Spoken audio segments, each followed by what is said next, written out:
Hello, friend. How are you? Good. How are you? Good, good. My panic is over now. Your panic wasn't the only one. It's all good. I see people are slowly coming in.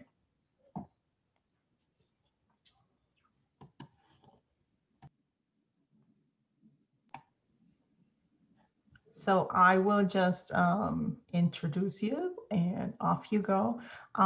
Brian, can we make sure that Cindy can share her screen? I have it. It looks like it's green. It looks like it'll be. Okay, perfect. I will give it a couple more minutes, Cindy, so people can join and then take it away. All right, will do.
Okay, should we get started? Of What do you course, think? entirely up to you. Okay, let's start. You're ready, I know. So let's get us started. So we have a little bit of time to also chat at the end of your talk here. So welcome everybody. I am pleased to see so many familiar names and new names as part of this session today. Today's session is by Dr. Cindy Brown, who is an associate professor in clinical medicine in the Division of Pulmonary Critical Care, Occupational and Sleep Medicine. She came to IU School of Medicine in 2014 to lead the adult CF program. Under her leadership, there has been extraordinary growth in clinical and research endeavors in this area. She has broad experience in the performance of clinical research and clinical trials, as you will easily find out today. Earlier this year, she was selected to lead the AstraZeneca phase 3 trial to test the safety and efficacy of the company's COVID-19 vaccine. I know that there are quite a few even participants of that trial joining us today, so I'm really excited to have this talk today. This ambitious trial enrolled almost 600 individuals over 8 weeks.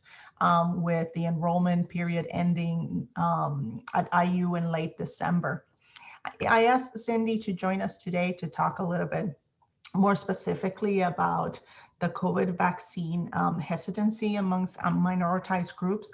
This actually stems from conversations that I've had around several diversity groups, not only within the school, but elsewhere, talking about the vaccine hesitancy, but also how are we doing as part of this trial. So thank you so much, Cindy, for joining us today. And if you are ready to roll, you can do so now. Okay. I don't know who's paying attention to the waiting room, but I've actually admitted the last few people. So I don't know who's going to take over that role when I start. Yeah. Brian will take over and admit some of those individuals. Yeah. Okay. Let me get my screen up. And do.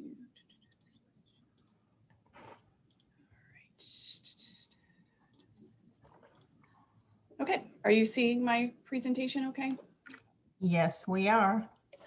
All right, so I am going to be speaking about some of the lessons I've learned as the principal investigator at IU's trial, and more broadly talk about vaccine hesitancy in minoritized populations with a specific emphasis looking at our Black population and try to frame it around some lessons I've learned.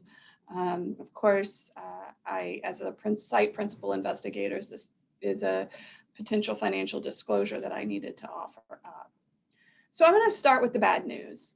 So we went into this trial with high hopes. Working with the All In for Health recruitment group, we said, you know what, we want to mirror the demographics of Marion County, which was ambitious. I think, you know, when we think about clinical trials, it's often Black and African American populations are underrepresented, but in Marion County, it was 29%. It's about 29% of the population, with a white population being 54%.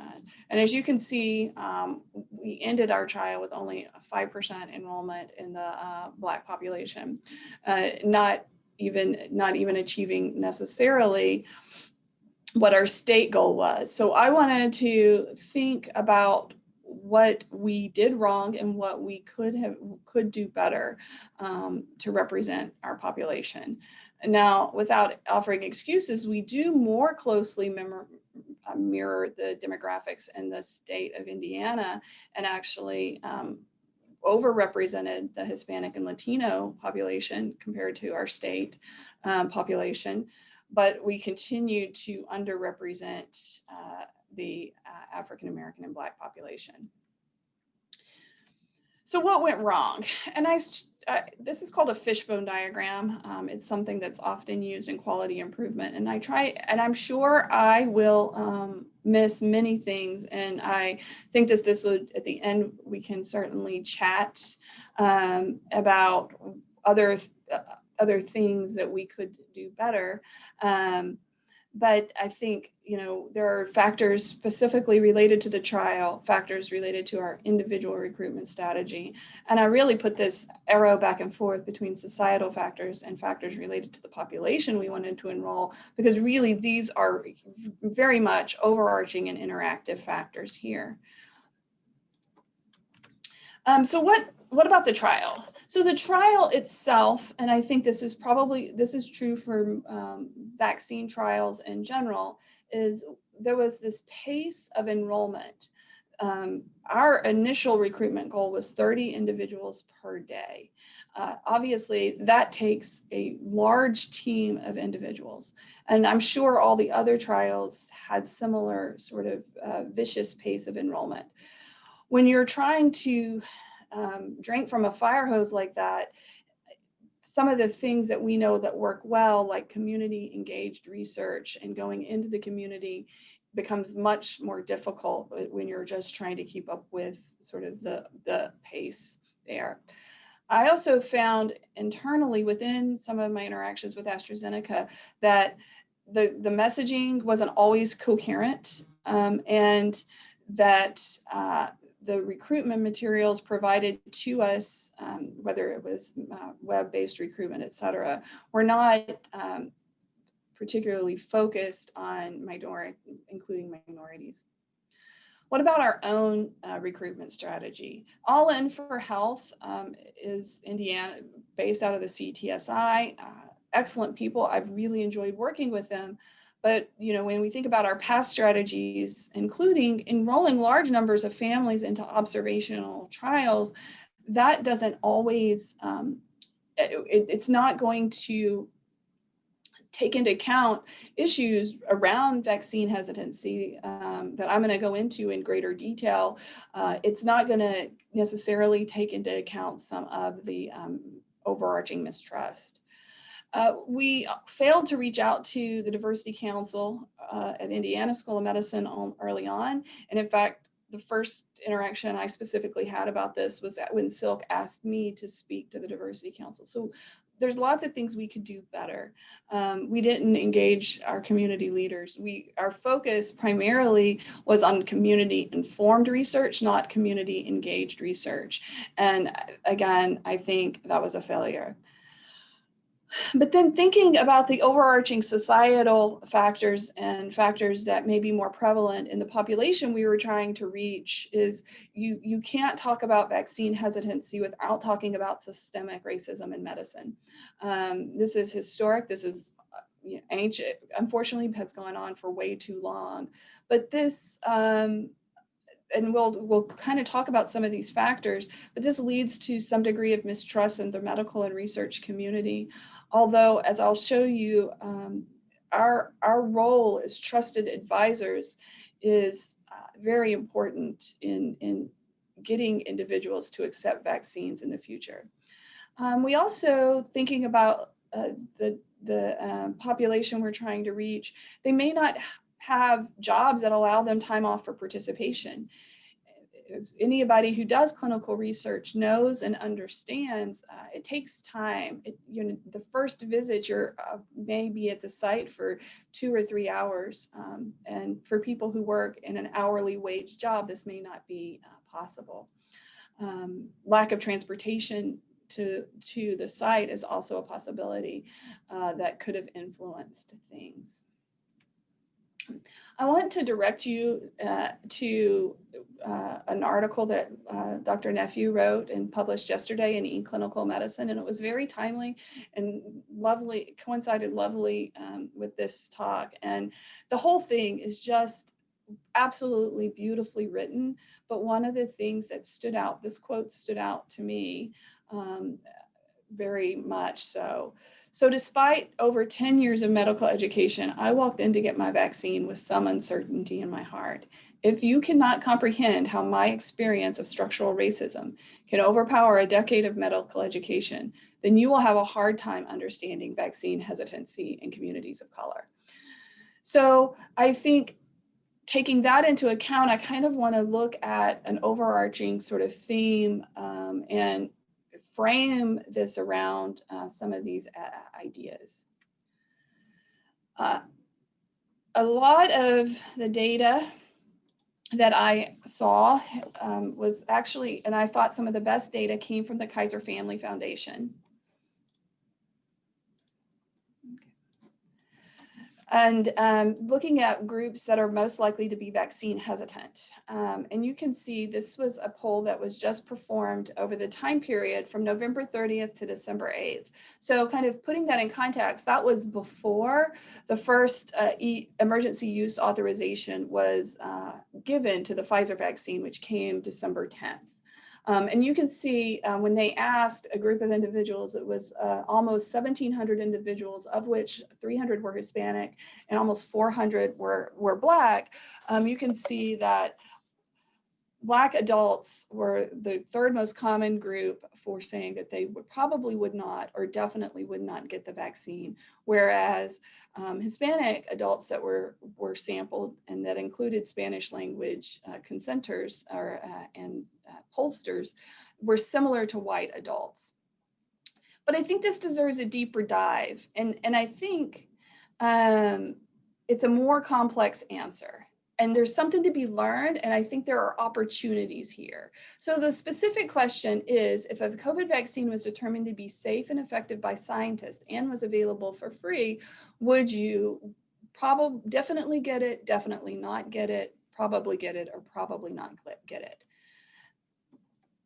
And as you can see here, the percent of individuals who said they definitely would not get a vaccine is similar between all race ethnicities. So that means that there's an opportunity to move people from maybe I wouldn't consider this to maybe I would.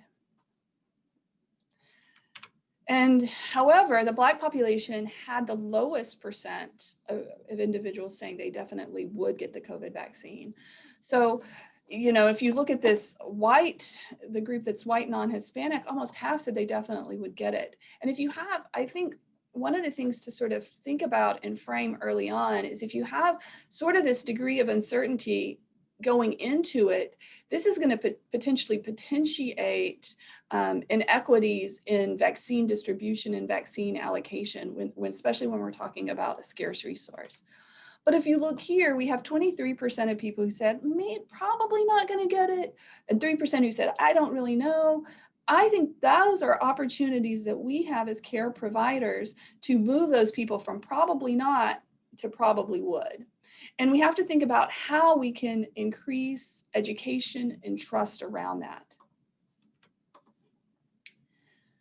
And again, kind of going into a deeper dive, what are the factors? What percentage of individuals who identified the following as issues as reasons not to get the vaccine? So what are the factors that are driving this? And this is specifically is comparing individuals that are Black to individuals that are white. And the Black individuals are shown in the blue bar, whereas the white individuals are shown in the orange bar. Now, Black individuals were slightly more likely than white individuals to indicate that the government and lack of trust in the government or politics was part of what drove their mistrust. But I think there's some big differences that can play a role and in some respects even reflect some of the systemic racism. First is the white individuals were much more likely than Black individuals to say that the risk of COVID were exaggerated. And I think this clearly reflects that our communities of color are experiencing the devastating effects of this illness much more than our white communities. However, the trust in the healthcare system, for me, was surprising that the white individuals put less trust in the healthcare system than did the Black individuals, especially when we know about the serious effects of medical racism.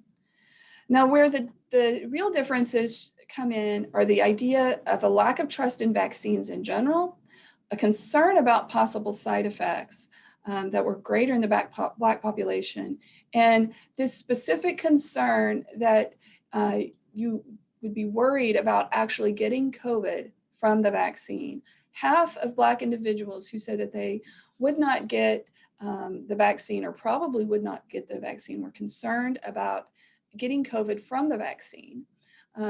Obviously, that is an area where we can educate, but we also have to understand the place that people come from when they are thinking about this, and think about the centuries of medical atrocities. We all know about the medical atrocities in research on Black individuals from the Tuskegee syphilis experiment and the use of Henrietta-Lacks cells.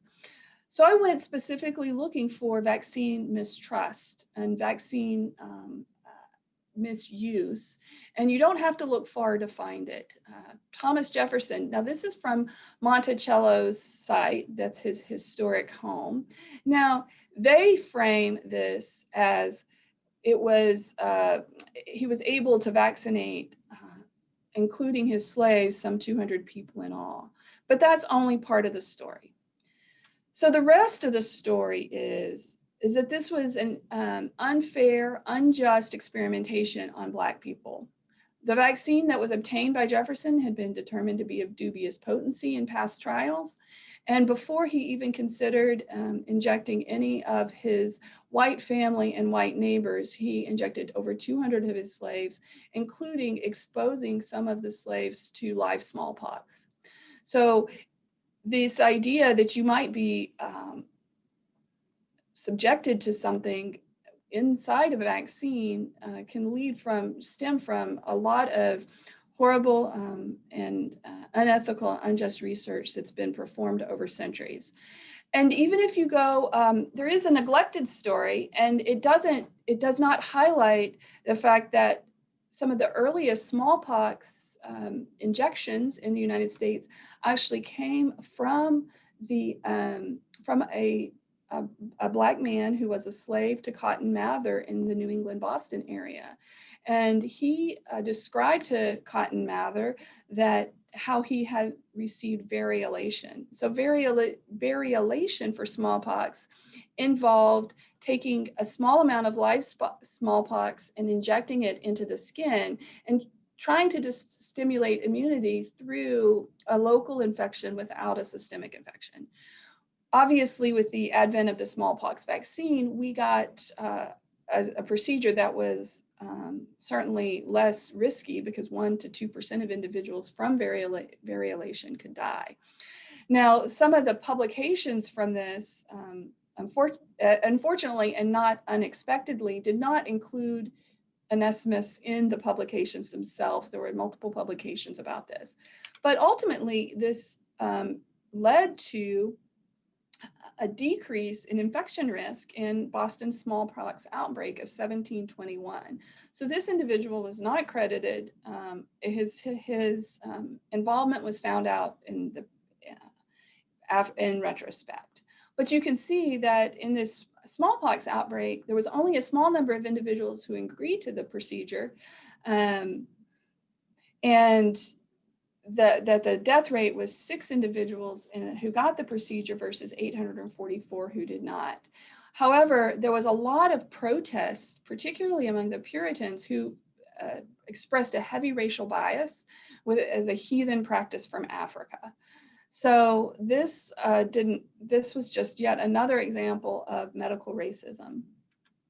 And if you even fast forward to the AIDS epidemic and some of the earliest AIDS vaccine trials, now obviously we did not get to an AIDS vaccine, but the fact that there were questions about this trial and its efficacy, particularly stating overall this was a negative trial and this should not go forward, but I would direct you to the Black and Asian populations, which had an efficacy potentially up to 60 or 70%.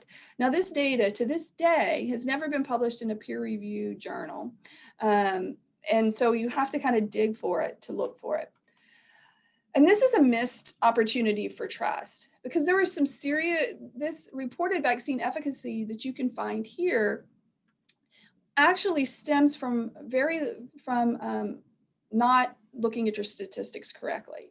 But at the time this data was reported, Anthony Fauci, somebody no less than Anthony Fauci himself, said that the findings were provocative enough to give a good reason to study in larger groups among minorities.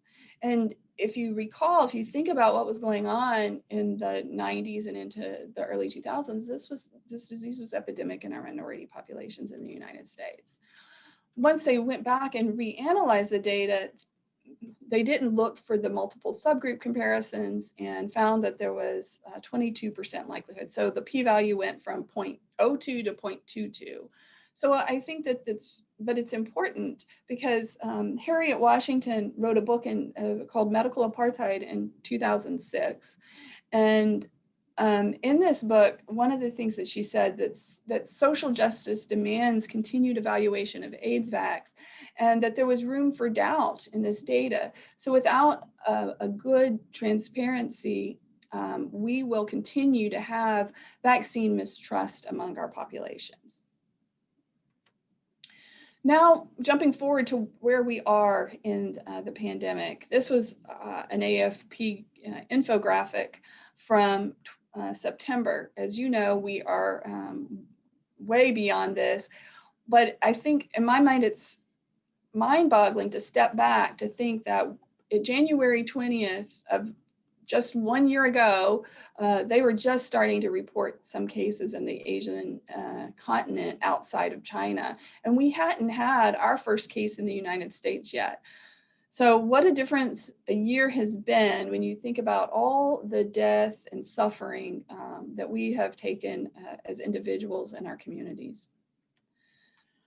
And the minority communities have had a disproportionate impact. We all know this. Our indigenous community and our Black communities have had a much higher death rate compared to the white communities per 100,000. And there's lots of contributing factors to this. This includes some of the comorbid medical conditions, living in multi-generational households, having housing units that are closer together, less access to healthcare, more poverty, jobs that are increased risk of exposure. So we can't, we have to consider this as we're considering COVID and COVID vaccines. And this is just another way of showing the same data that compared to white individuals, the minority populations are 2 to 2.5 times more likely to die of COVID-19. And this is where I think thinking about our social determinants of health that influence our outcomes. This is across, it's not just influencing health outcomes, it's influencing numerous outcomes across all contexts. So when we talk about social determinants of health, what are we actually talking about? We're talking about factors that affect economic stability, affect your job, affect who's in your community, what is your neighborhood like? Do you have access to healthcare? How close is your nearest healthcare center? Do you have access to good quality education? And all of these factors in turn are deeply influenced by systemic racism, and that will have an impact in COVID. For instance, the economic impacts of COVID, test positivity rates in COVID, access to needed resources like healthcare, food security, stable housing during these times will all impact your risk of getting COVID and dying from COVID. In addition, the social determinants health also have an outside risk on some of the risk factors and comorbidities that we know to be important in COVID. For instance, social determinants of health impact your risk of obesity, your risk of hypertension, et cetera. Going back to the Kaiser Family Foundation polls, we certainly know, kind of thinking about the social determinants of health, we know that Black parents and Black mothers had a larger impact on their income, a larger impact on even obtaining basic necessities throughout the COVID epidemic. All minority communities, Black and Hispanic, were noted to have a much greater economic impact. It also is impacting their ability to care for their kids and their kids' education. And it comes back to this idea of socially disadvantaged neighborhoods. I'm showing this map here, which is the Milwaukee area. In a recent publication, the red areas are hotspots of COVID activity. The black boundaries are areas where the neighborhoods are socially and economically disadvantaged. And you can see, particularly in this dense spot here in this boundary, there were many more positive cases here within this socially disadvantaged neighborhood. And looking at the medical research that being of Black race was associated with an increased chance of having COVID positivity. But kind of backing out to these social determinants of health, poverty is actually the strongest predictor of needing an ICU admission.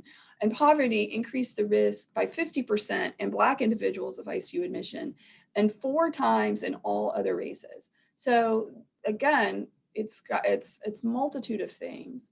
And once you start peeling away some of those social determinants of health, once you peel back poverty, once you peel back some of the comorbidities, Black race itself is not associated with hospital mortality or need for ICU admission. And this was seen in different cohorts in both New York City and Milwaukee. So we're really looking, if you're looking at the big picture, it's the social factors that are affecting the likelihood of developing COVID rather than any sort of intrinsic factor related to being a Black race or other minority race. Unfortunately, this is actually taking a sizable hit on our life expectancy. So a publication just within the past week from the National Academy of Science did some modeling looking at a quote medium scenario of COVID. So it's not the best case scenario, not the worst case scenario of cases, but what would this do to life expectancy absent COVID compared to modeling in COVID? And you can see the Latino communities and the Black communities lost 2 to 3 years of life thinking about their life expectancy from birth. If you look at life expectancy at age 65 and older, you'll see, again, an impact, but not quite as great of an impact as on life expectancy at birth. And this really reflects that the higher mortality rates and the greater burden disease in the population of individuals younger than 65 in the minority communities. So let's talk about vaccines. First of all, Operation Warp Speed was poorly named because you hear that and it makes you quickly think about something that's being put together too quickly. The name itself does not engender trust.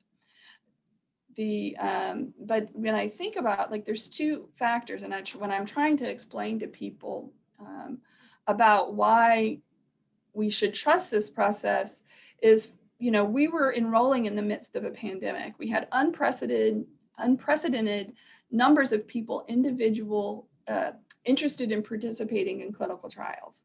So we were able to get well over 100,000 to 200,000 individuals in the United States to sign up for trials very quickly. And that allowed us to get the information we needed to know if a vaccine was safe and effective. In addition, because we are in the midst of a pandemic, we are able to get the case counts that we need to know about vaccine efficacy. And then underlying all of this was the fact that the government assumed the financial responsibility for manufacturing millions of doses of vaccine before we ever knew if it was going to be safe or effective. So I think just saying, hey, Operation Warp Speed, we're going to get this done, particularly in our current climate, made people nervous, but the process itself was actually very well thought out, at least through the testing phase. The manufacturing and distribution phase is starting to fall apart. So going into the trials, there was a very specific goal for enrollment of minoritized patients with a stated goal of about 25 to 30% enrollment from communities of color. Every single trial had to slow their enrollment. They stopped their enrollment for white individuals before they stopped their enrollment for minoritized populations. They either had to slow their enrollment or they had to increase their enrollment goals just to get these numbers. So I think that that's one takeaway, is that people went in a rush, and I think this was part of our problem too, is going in a super rush to get everything started. And when you are trying to get everybody in and through a trial like this, you're taking the people who are volunteering rather than going into the community to try to find the populations you want to reach. And if you look at studies from the other countries, they've had even lower populations in the minority groups. So what I can tell you from the United States is that the Pfizer-BioNTech vaccine was able to enroll 9% Black and 26% Hispanic, and the Moderna vaccine was able to get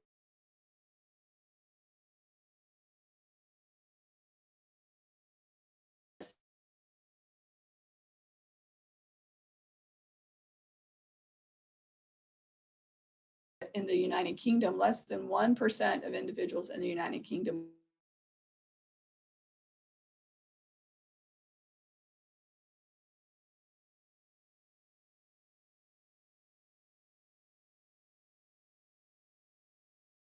much higher number of infections. So it's showing, as you can see, an efficacy that mirrored the trial, about 90 to 100%.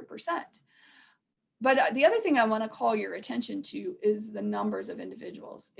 You say 10%, that sounds okay for enrollment of a Black population. But if you look at these numbers, there were 14,000 individuals, white individuals that got the active vaccine versus 14,000 in the placebo, versus about 1,500 in each group that participated that were Black, and about 5,000 in each group that participated that were of Hispanic or Latinx background. So when we're thinking even about things like rare but serious side effects, it's going to be hard to know when you have such a difference in populations. And if you look not at the vaccine efficacy, yes, the predicted vaccine efficacy looks high, but if you look at these confidence intervals around it, it could be as low as 30% and as high as 100%. And that's directly reflective of the differences in population size of the populations recruited. Moderna was similar. They presented their data in a different way. So I had to dig a little bit, and I'll show you what those numbers actually look like on the next slide. But I did have to dig a little bit to get the Moderna numbers. So they divided it into just their white population and their communities of color. And again, the vaccine efficacy looked gorgeous here. We got a vaccine efficacy of 93% in the white population and 97% in the communities of color, with the case differential of 41 cases in the community of color on placebo versus 1 in the vaccine group. But how does the race ethnicity break down? Well, it's only one case, so that makes it harder, right? It looks great. But where was that one case? Well, this was, and I still can't tell you what group the one case was in, because this was from their the data that they presented at the FDA approval meeting in December. So sometime between their approval meeting and the time that they published, they had one case in a community of color. But you can see all of these were 0. No cases occurred in Black individuals. So based on my review, that these vaccines that have been published look like they have excellent coverage for vaccine efficacy in communities of color. There were no in any of the FDA downloads or publications about differences in side effect profile in communities of color versus white communities. But I think, again, if there would be any differential concerns, those aren't going to show up because of the small size of the population. So this is where we are. We got all these vaccines. We're seeing on social media, I got my COVID-19 vaccine. The first individual in the United States that was given the vaccine was a Black nurse in New York. Is just having these FDA authorizations going to move us farther along? Well, the confidence, again, kind of going back to before the first vaccine approval, the confidence is growing and has grown the most among Black individuals. So in September, only 39% of Black individuals felt confident that the vaccines were being safely and properly tested. And that grew to 2/3, which was really mirrored across the population. We saw growing vaccine confidence across all groups, but it was highest in Black groups. But there were still specific concerns. And some of these concerns was, we aren't sure that these vaccines are taking our needs into effect. And you can see that almost half of Black individuals were not confident that my community's needs are being taken into account, and it was very similar in the Hispanic communities. And what does this lead to? If there's a concern that your needs aren't being taken into effect, you get to this: what is the enthusiasm? Am I going to get the vaccine as soon as I can, or do I want to wait and see? And ultimately, if you look here, almost 40% of white individuals are like, I'm going to get this vaccine as soon as I possibly can, where over half of Black individuals said, you know what, I want to wait and see what happens.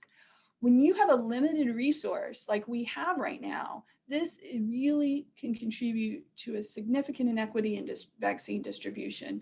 And I think we as trusted advisors need to be able to have conversations and try to allay suspicions so that we can make sure our communities that are being most greatly impacted have equitable access. So who do people trust? So overall, the trusted advisors are us. The most individuals, 85% of individuals say that their own doctor and their own healthcare provider is their trusted source. And then after that, it kind of falls to, you know, the CDC and the health department, Dr. Fauci. And even, you know, they even ask about political leaders. And you can see, of course, the least trusted person was President Trump. But again, we can break this down looking at, is there differences in who is going to be trusted among the communities of color versus other communities. So when you break this down by race, again, doctors are a highly trusted source, both across all groups. But if you look, the Black communities put not just a lot of faith in their own doctors, but they're putting a lot of faith, and potentially, you know, if you're thinking about the degree of systemic racism individuals have experienced, they have a lot of faith overall in the system. If you think about the CDC, their local health departments, Dr. Fauci's, like, this is an area where messaging, outreach is going to be highly key because people will have a trust in what we are saying. Communities do not trust Donald Trump. All right.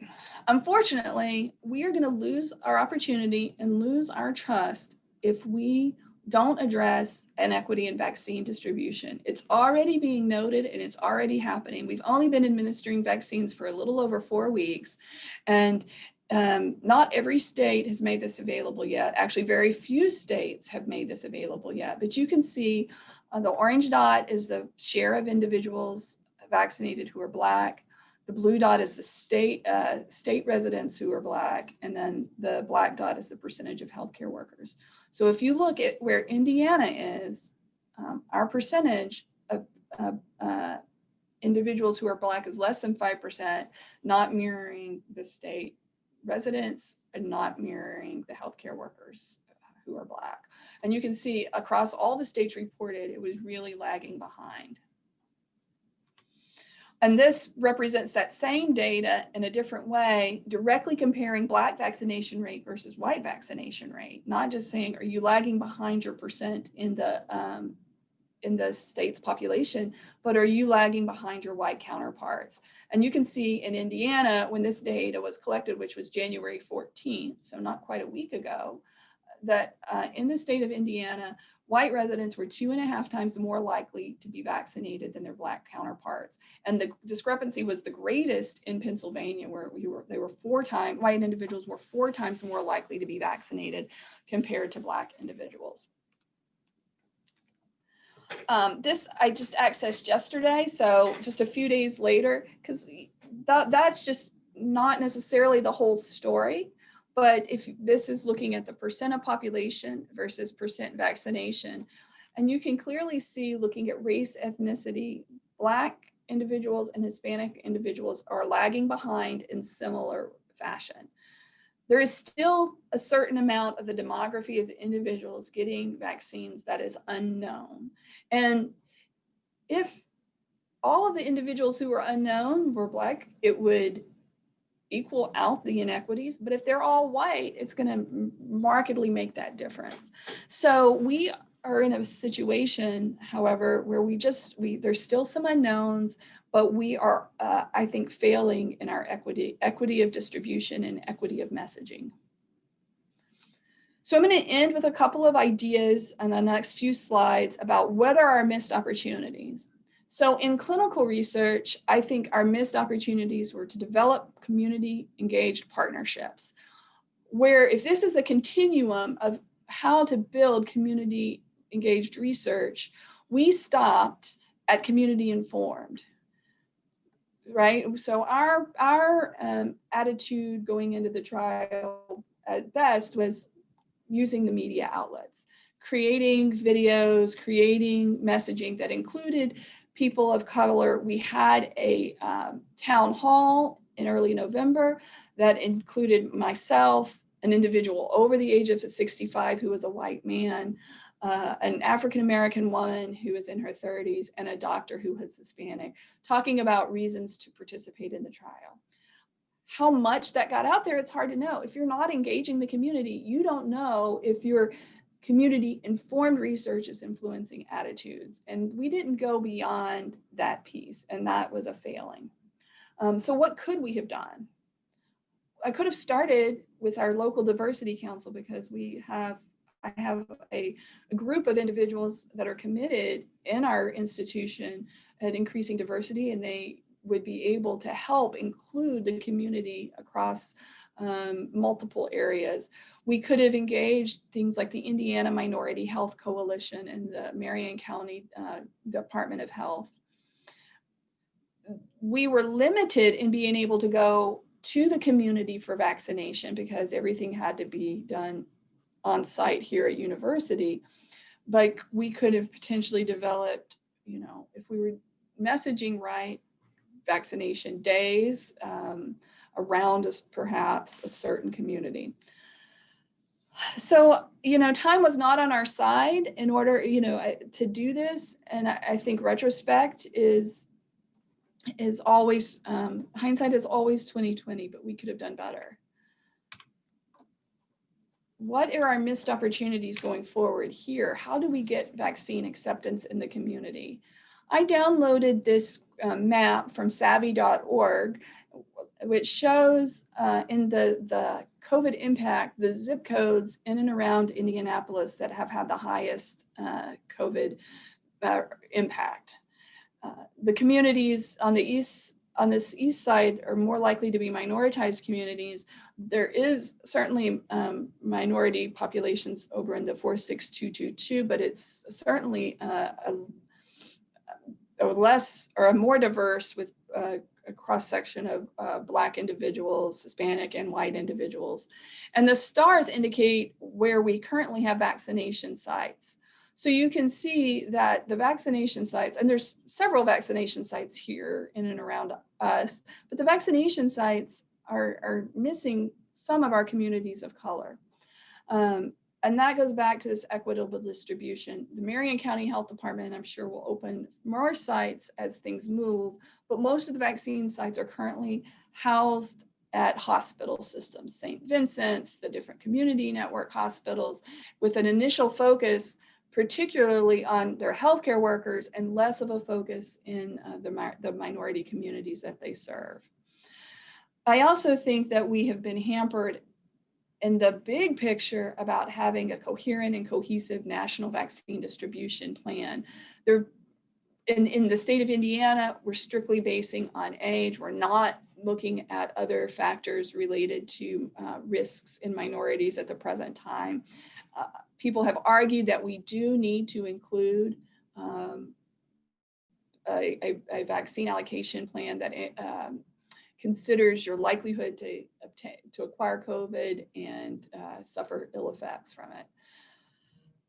Other things we need to do is increase vaccine acceptance in communities, in minority communities everywhere. One thing is to try to overcome the misinformation that's present everywhere.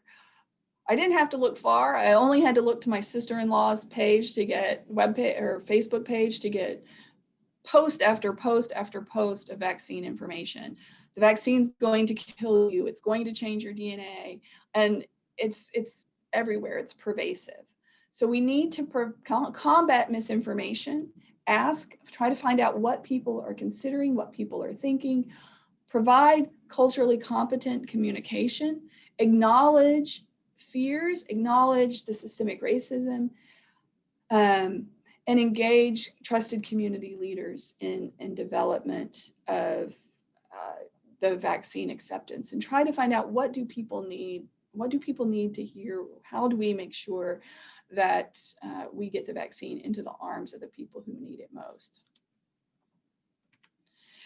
Should we pay people? This has come up. I don't think that it should. I've heard about it on NPR. I've heard about it because I think maybe it's a good idea. It's worth talking about, but it could lead to some degree of mistrust in the vaccine itself. All right. So final thoughts is that vaccine hesitancy is not going to be addressed without acknowledging and addressing the factors that play into it, including systemic racism, including social determinants of health. While the vaccine trials had stated goals of inclusion, these were inherently at odds with how they approached their enrollment. So that, we got enrollment across the Pfizer and Moderna. I hope we got the projected enrollment nationwide for AstraZeneca and Johnson & Johnson. But the way we were asked to approach these trials did not allow great community engagement and a lot of flexibility. The one thing I want to reiterate is that we are trusted partners.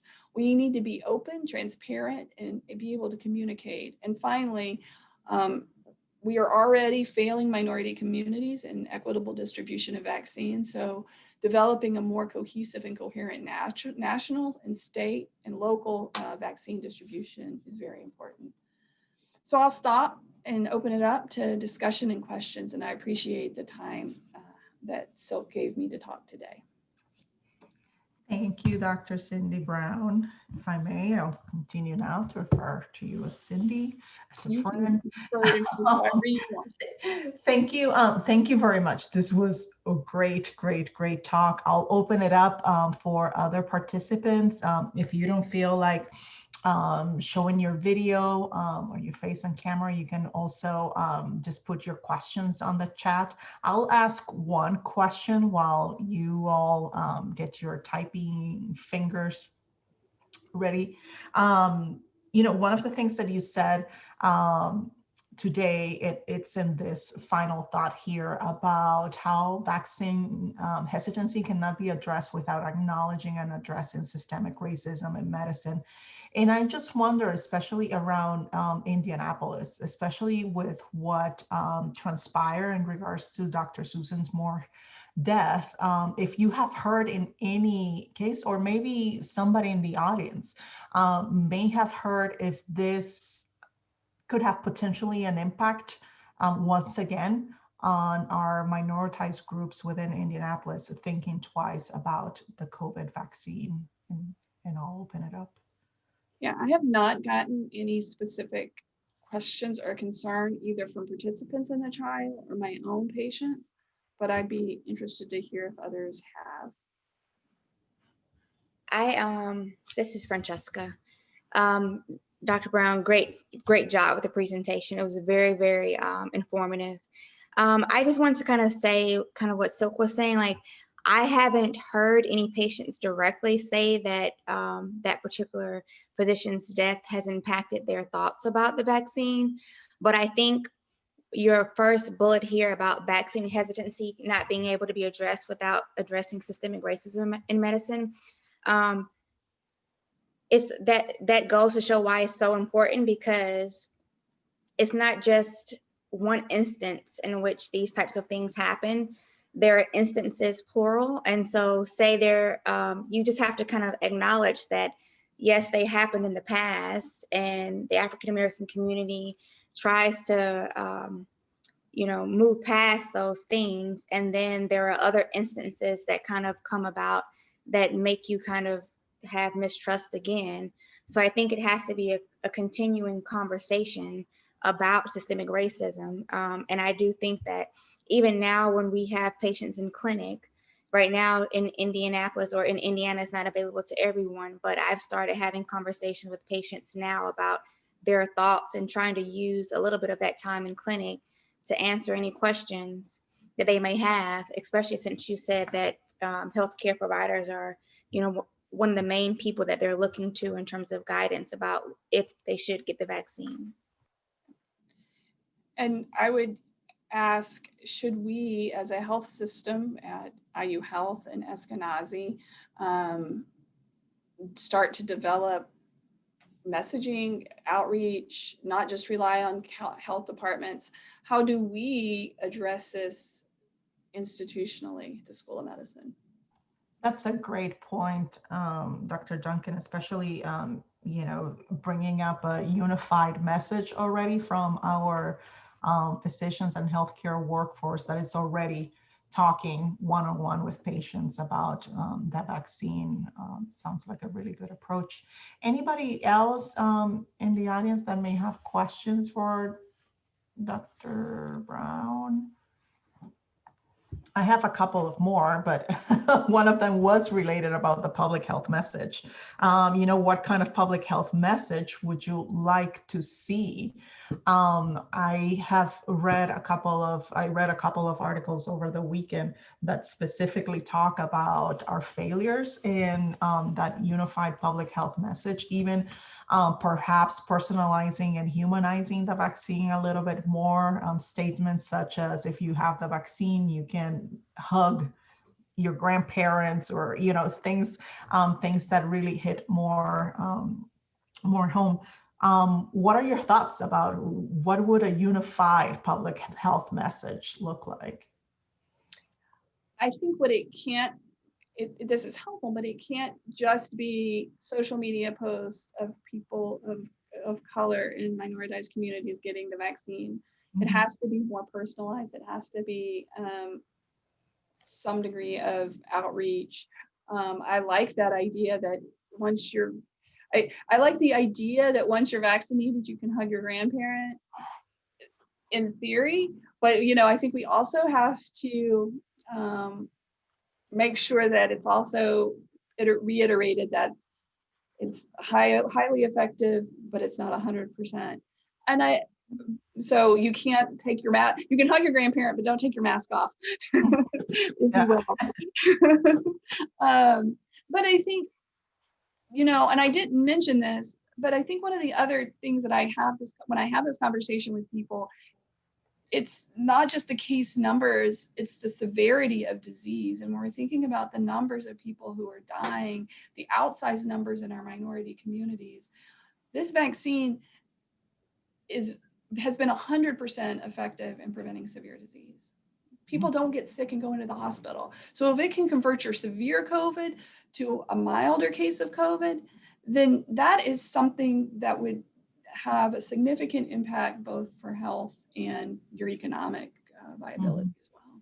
Yeah, yes, I heard that one too, and comparing it to flu shot, if indeed you get the flu.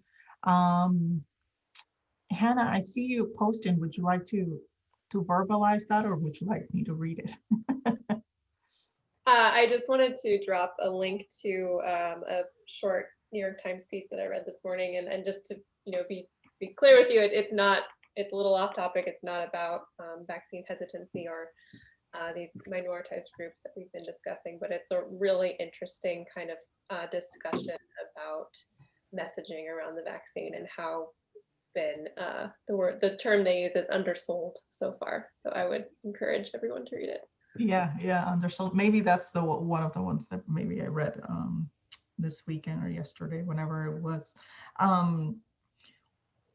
What concerns? I know that there's a few physicians right there in the audience. I see our trusty ID doc, Dr. Amy Kressel, also there. But what concerns are physicians and members of the healthcare workforce hearing from patients in regards to the COVID vaccine?